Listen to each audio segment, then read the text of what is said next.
Olá, esse é o NetSpeed Comunica e hoje veremos sobre o imposto seletivo, o seu conceito, objetivos e sua abrangência. Primeiramente, pessoal, o imposto seletivo em relação ao seu conceito trata-se de um tributo previsto na reforma tributária. Então, pessoal, o imposto seletivo ele vai nascer justamente no guarda-chuva da reforma tributária, agora em 2025, só que ele é um tributo com uma função diferente. A função dele é regulatória. Bom, ele vai conviver, lógico, com o IVA, tá? Que é o Imposto sobre o Valor Agregado, o IVA dual, que a gente viu no vídeo passado, que é o CBS e o IBS.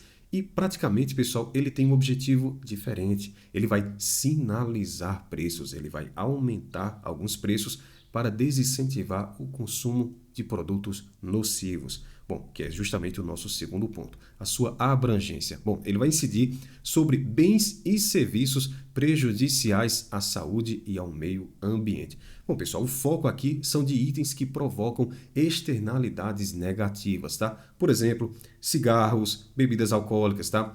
Emissões de poluentes, até determinadas atividades extrativistas também vão entrar. Bom, a lógica é bem simples, pessoal. Quanto maior for o dano, maior será a alíquota que incide em cima desse produto. Exemplo, uma bebida alcoólica, quanto maior o seu teor alcoólico, maior será esse custo, esse valor desse produto.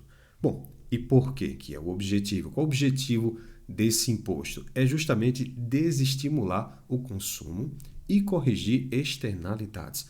Como assim, pessoal? Diferente do imposto, né, que é meramente arrecadatório, o IS ele busca mudar alguns incentivos, pessoal. Por quê? Porque ao encarecer esses produtos nocivos, né, à saúde, o governo ele tende a reduzir, tá, o consumo da receita que ele vai jogar, que ele vai mitigar dentro da saúde. Exemplo, existe uma receita que é colocada justamente para as pessoas que consomem cigarro, ou seja, receitas relacionadas a doenças ligadas ao tabagismo. Então, o que é que o governo quer com o imposto seletivo agora? Diminuir drasticamente, tá, o consumo desses produtos que têm correlação com problemas de saúde e problemas ambientais. E agora, quem deve pagar o imposto seletivo? Bom, pessoal, a responsabilidade aqui ela é dividida. Então vamos entender. Primeiro, os fabricantes e importadores dos produtos tributados. Então a responsabilidade geral ela recai sobre a primeira etapa da cadeia, que é justamente esses fabricantes e importadores. Porém, existe também os comercializadores no caso de incidência monofásica, ou seja, os regimes monofásicos, tá, específicos, onde a tributação ela concentra-se nesse elo dessa cadeia.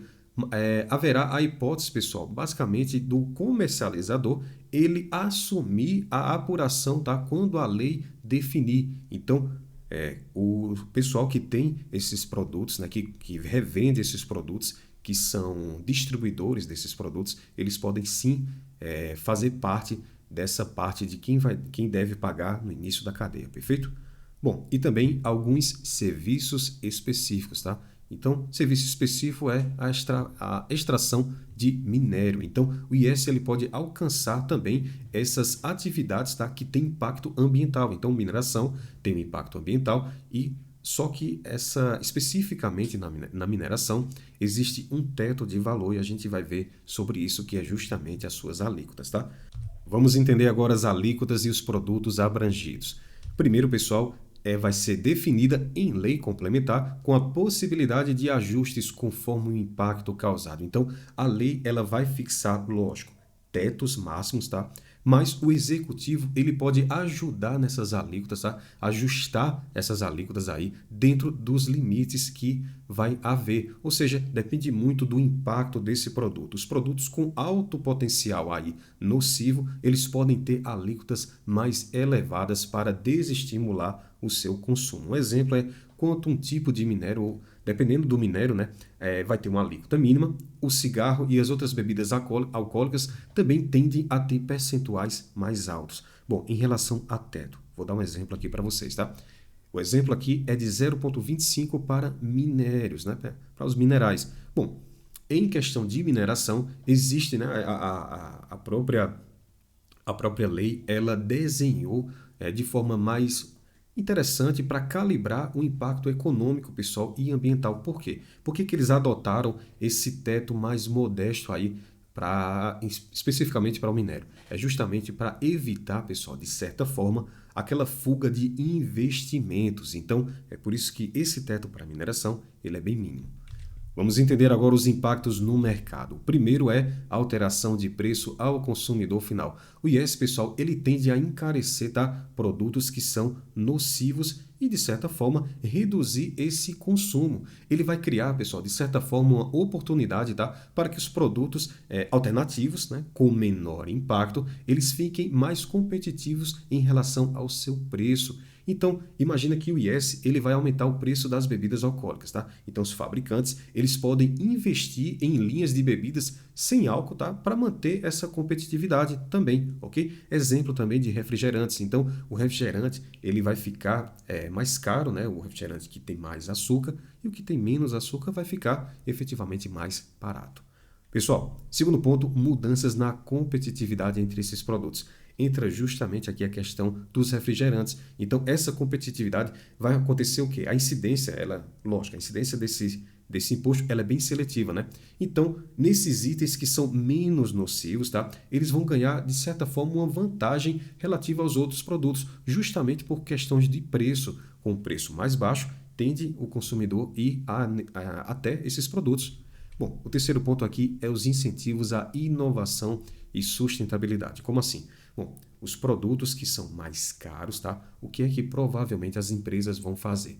Elas vão começar a ir para aquelas opções mais limpas de mercado, até mesmo investindo em embalagens, tá? Recicláveis, diminuindo a questão das informações em relação à baixa emissão, tá, de poluentes. Então, assim, quanto menor o impacto na natureza, o IS será menor, o valor será menor. Então, as empresas vão começar a investir nesse sentido, justamente para ganhar melhor, né, para continuar e ganhar até mesmo o mercado com um produto e um preço mais competitivo.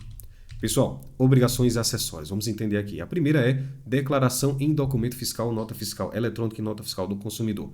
Lógico, o IS ele vai aparecer de maneira destacada. Lembre-se disso. Destacada nos documentos fiscais, inclusive com CST e CFLP, campos próprios lá, tá? Também, provavelmente, alguns NCMs aí vão ganhar novas parametrizações. Bom, o segundo ponto aqui é o registro no SPED e cruzamentos automáticos. Pessoal, de certa forma, a escrituração digital, que é o SPED, ele consolida os dados das notas fiscais. Então, qualquer tipo de erro, tá? Na base de cálculo, nas alíquotas, ou até mesmo no código lá, esses erros e divergências vão acabar colocando a empresa, tá, que vocês atendem em fiscalizações, em malhas, auditorias. Então, prestem bem atenção, entre em contato aí com o teu cliente, justamente para acertar todos esses detalhes do sistema dele. Bom, a gente vai aqui para o terceiro ponto, que é justamente o ajuste de quê? Dos sistemas de gestão. Então, pessoal, vocês contadores entrem em contato com seus clientes justamente para agregar esse valor. Ou seja, vocês vão identificar quem são os produtos, tá? Por NCM. Então, haverá novos CFOPs, haverá alíquotas específicas. Então, entre em contato para que todas essas informações sejam colocadas e o teu cliente ele venha a fazer tudo de maneira certa, né? E não se prejudicar, ok? E agora, para finalizar, riscos e penalidades. Bom, a primeira são as multas por atraso ou recolhimento a menor. Pessoal, aqui não muda nada, né? Então, os riscos aí de atraso, prestem muita atenção no calendário, se planejem, tá? E porventura, se houver algum recolhimento a menor, ou seja, produtos que deveriam estar com informação e não está colocando o valor a menor, vai acarretar em problemas futuros aí para o teu cliente. Então, prestem muita atenção. Segundo ponto é autuações por omissão de produtos sujeitos à taxação. Então, produtos, um exemplo claro aqui que pode acontecer. Produtos alcoólicos, então o cliente acaba colocando o NCM indevido, ok? Ou naquele NCM o CFOP daquela informação, o CST também não condiz, então ele acaba omitindo esses produtos, dizendo que o produto que é alcoólico não é alcoólico. É muito importante você verificar essas informações justamente para o teu cliente não cair nessas malhas e acarretar multa para eles. E o terceiro ponto é justamente aqui a perda de incentivo fiscal. Pessoal, se houver descumprimento reiterado, tá, dessas informações, o teu cliente ele pode levar até mesmo uma suspensão de regimes especiais ou de benefícios correlatos, né, benefícios fiscais que até mesmo o seu escritório aí pode ter conseguido aí para o teu cliente. Então, preste muita atenção para que nada disso afete de maneira negativa aí o seu cliente, tá bom? Fique por dentro do NetSpeed Comunica e receba as principais atualizações no seu celular.